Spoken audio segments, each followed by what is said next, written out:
Well, anyways, I think that's reason enough to build a volcano. Welcome back to another video on Gearsaw Studios, and today I'm going to be showing you how to build yourself a volcano. Because of course, it looks cool, and you can see here with shaders, it looks even cooler. It's also a massive set piece for your build, and it allows you to build so many extra things, such as a layer into it, houses, or simply spice up your mountain range. So let's get right into it. Start by either finding yourself a stony peaks, a big plateau, or simply just using the world spawn of this seed shown above. As you can see here, we have a savanna plateau combined with plains, which is a pretty odd area, but it means that we already have the majority of the base of the volcano done. I recommend having yours have wider bottoms. As you can see, this one's pretty steep. Then, once you've found your area, petrify the whole thing. Replace all the surface blocks with stone. Because of course, we're going to be gradienting it later and the majority of the blocks will end up being stone, so it will just save us some time to make it a pretty easy block to get before we replace it with tuff, cyan, terracotta, etc. Depending on what biome you're planning to theme this after, you should cut down all the trees. If you're doing something like a Hunger Games map, then normal forest trees work fine. Otherwise, you could do something like a desert themed version, a Badlands, maybe you could have dead trees, blackstone trees to act as burnt ones, things like that. Although I have a feeling many of you will be sticking with the traditional palm tree. Then, remove any of the caves, fill them up, and if you see any stone variants that are not basically just stone, and if you see any ores, get rid of them. We want a featureless blob, and then we can reintroduce the details on them later. So let's go right about that. As a quick little note, if you're blending in with normal terrain, we'll be adding a gradient there later, so don't worry about it. Anyways, for a very important part, any livestock left on where you're trying to build the volcano should be relocated to safety, as this is part of animal welfare. So let's go right ahead and do that. Be careful though, because they might take fall damage if you do it this way. Instead, boats or mine carts would be a better method. So now they've been relocated to an area where they are not in jeopardy of being built inside of a volcano. So free them with some shears, and then you'll be on your merry way. So be sure to do that if any animals are left behind.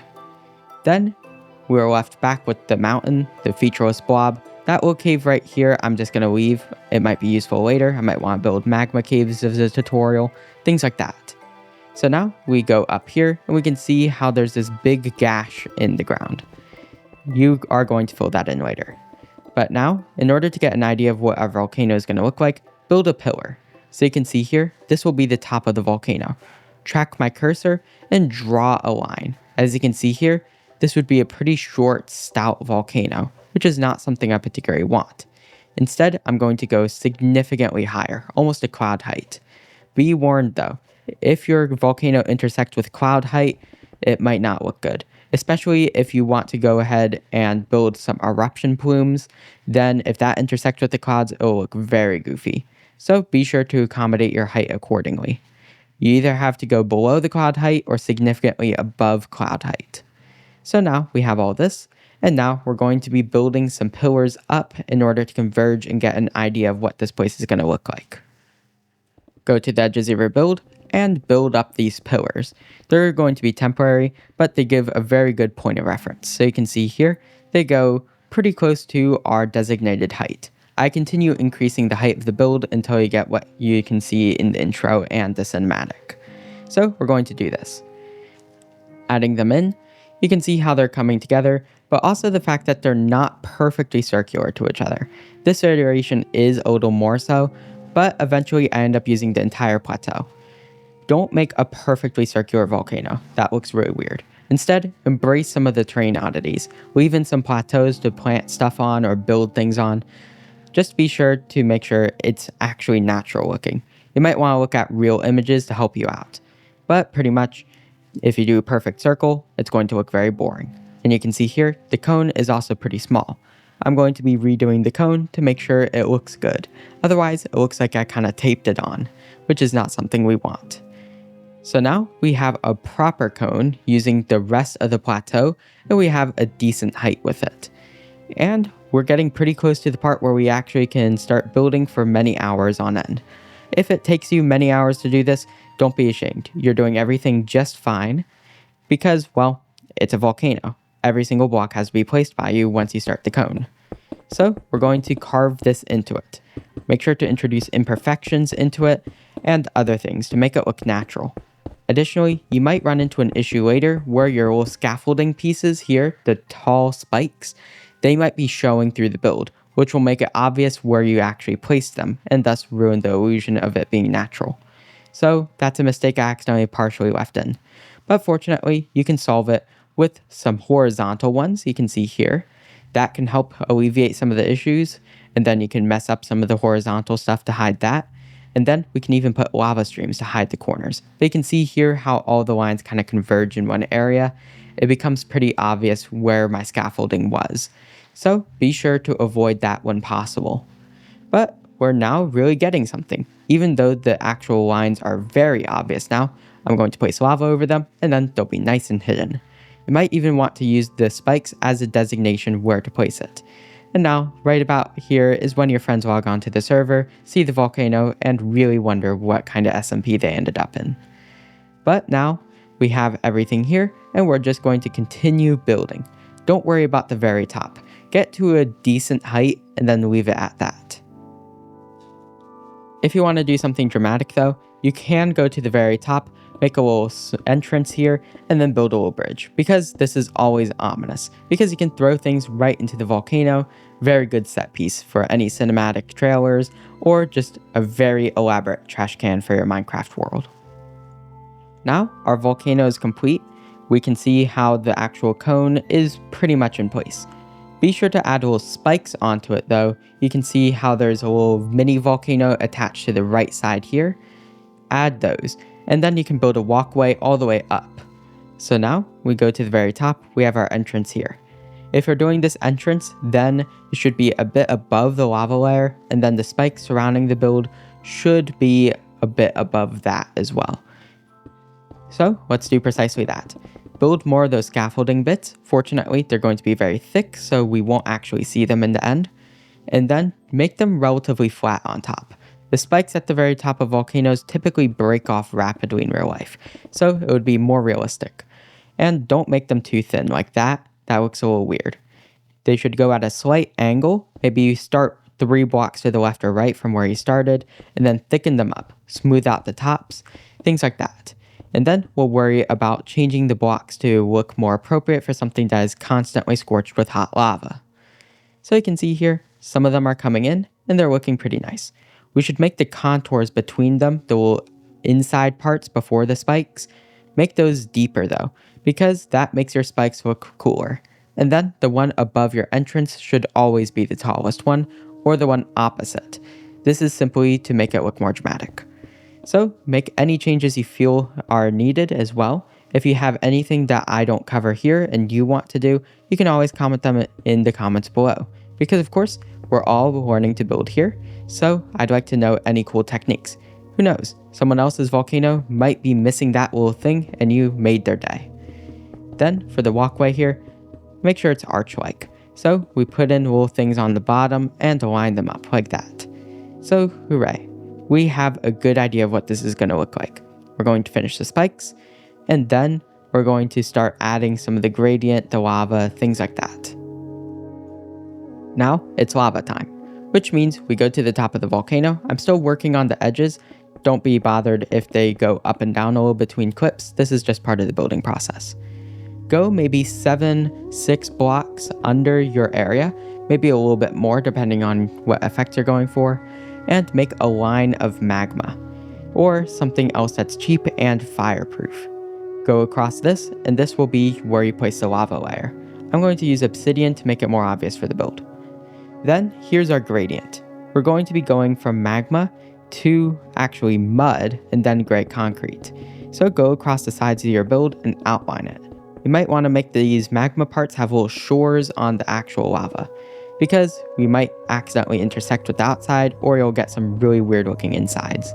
So be sure to make it a bit more bowl-like at the bottom. And then of course the scorch marks. I originally wanted to put cyan terracotta at the top here, but I changed it to gray to make the gradient on the outside better. So I recommend mud to gray concrete.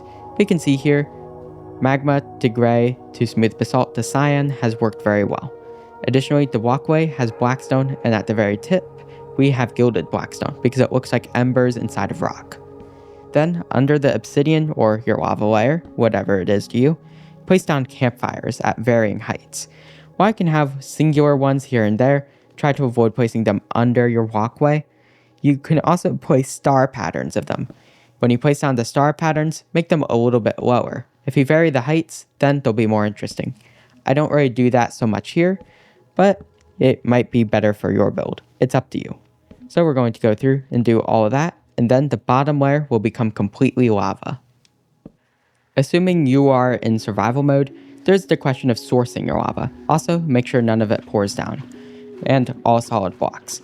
You can either set up a lava farm next to the volcano, but personally, I'd set up a nether portal with a quick way to get up and down. That way, you can fill a shulker box full of buckets. So you can see here, this has worked out splendid. We have a very ominous caldera, which means we have to take some aura farming screenshots. So, with all these dramatic things, you can really get into the vibe of what the volcano is going to be like. So you can imagine why I decided to make a cinematic for this, despite supposedly not being good at editing. But here, I'm going to be changing out some of the blocks here, and then adjusting the arch. Be sure to do any adjustments before the lava. In fact, perhaps you should make the lava the very final part of the build, so that way you don't have any mishaps. So down here, we have the empty insides, turn off shaders, and you can see we can stick anything in here. If you're doing anything cinematic, make the lava 3 blocks deep. Otherwise, if you toss someone in, they are only going to be up to their knees in it. So you can see, shaders are working very well on this, but we still have more to do. We only have the top block of the gradient, and it's cyan terracotta rather than gray concrete as I recommended, which means we'll be adjusting some things as we go. Now, let's transition to no shaders, and we can move on to the next part, adding the lava. So you can see here, we're going to be carving in some lines. If you have any of those harsh edges I was talking about earlier where it's obvious where you built the scaffolding, build it on top of those. So trailing my cursor, you can imagine where they go. And you want to make them hit the water. I tried doing it without to suggest that the eruption has just started, but that doesn't work unless you build a ton of meteors, which is a little outside the scope of this video. But we're going to add those carvings, and then here's what we do for the actual carvings. You can see, nicely lit up insides. Make sure to light those up anyways. We have walkways here, the other stuff. Don't intersect with little mountains or walkways. In fact, your little mountains on the side of it should be ways to split the flow from 1 to 2. And you can split your flow as many times as you see fit. You might also want to add the walkway I've been talking about a lot and make it out of tuff or a cobbled deep slate, something that is not super high contrast, but if you're trying to climb it, you can see where you're supposed to go. But we have all that, and you can see how I've really damaged the volcano, because this is where the lava is going to go. For the outer block, I recommend something dark. I initially tried gray concrete, but that doesn't work with my gradient adjustments, so I end up changing it to smooth basalt. You can choose whatever block you see fit for this. And then, you should make it go all the way up to the little divots between the spikes at the top. I make those out of magma though, in order to continue the lava illusion without having lava pour into the crater and outside, because that would make no sense. Then, we need something to hold the lava. Anything used to hold the lava itself should be made out of magma. And you should know that lava will flow down 3 blocks out, and it will take the cheapest method, as in the one that requires the least resistance. You can test this out a little in creative. You could also add a second outline to the lava, but I found that to be unnecessary, but you can try it out if you want. Then we'll be adding a gradient across the top. You can do this around the smooth basalt that I'm adding later, or you can do it top to bottom. I do it top to bottom, and you can see the massive change. Gray to cyan terracotta to tuff to light gray concrete. I make each individual layer a bit larger though. Then, as I hit the water, cyan terracotta, simply because it breaks up the outline of the build. Then, we have these areas here, and we're going to be adding in some more gray parts because we want to add in geysers, not sulfur geysers. I just mean little hot springs, mini volcanoes, things like that. More areas that have campfires. You can do this all across the build to continue detailing it. And then, of course, a miniaturized version of the gradient you're using. I recommend making each gradient about 20% of the volcano. So the top should be maybe 15% of your first block, then 30%, then 30%, something like that. You should make sure that your majority block is not stone by any means. So we have that, and then we'll make the gradient itself spikier to show explosiveness. Otherwise, it just looks like blobby motion. So we have that, and we have all the cobbled deep slate I was talking about for the stairs. Additionally, any flat parts, cyan terracotta surrounding some mud, where we have little plants. I personally use some grass, and then gray concrete powder to represent ash. And remember your biome choice. For the palm trees, you can see very small at the bottom, mud brick wall, and then 4 points of jungle leaves going out to each side. Do not put them in exactly ordinal directions. Randomize the direction each time. Now for that other gradient I was talking about. This is easy. Grass to lime terracotta to mossy cobblestone, or some variant of that. Pretty much, it should be blending in with your biome. If you're doing a dark forest for this volcano, then of course you'd switch out to green concrete. Then I'll be removing that tuff there because it does not fit the gradient. So we have that, and you can even add ruins onto this.